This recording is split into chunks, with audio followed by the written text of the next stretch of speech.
My honest review and first impression of these collagen hyaluronic acid eye masks. Now, what's cool about these is you can put them in the refrigerator and then you get a nice little cooling effect. Look at that.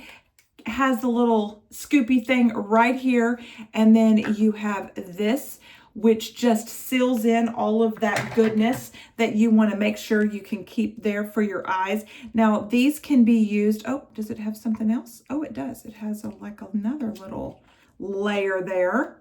Get that out of the way.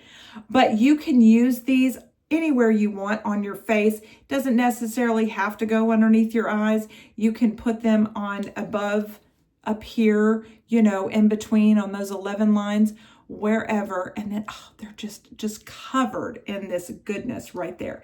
Now, the way I like to wear these is like this, with the big part facing inwards, because that's where I need all of that extra goodness to go. But you could turn them the other way. You could wear them like this if you had more like your crow's feet and stuff out there. I don't, so I want to put them like this.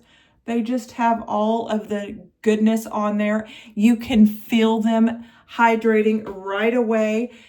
They feel great because I did put them in the refrigerator, so now they're extra cooling right there underneath your eyes. These are so great and feel amazing. Don't forget to put your little thingy in there first so that you can have a little place to put your little scoopy. I would highly recommend.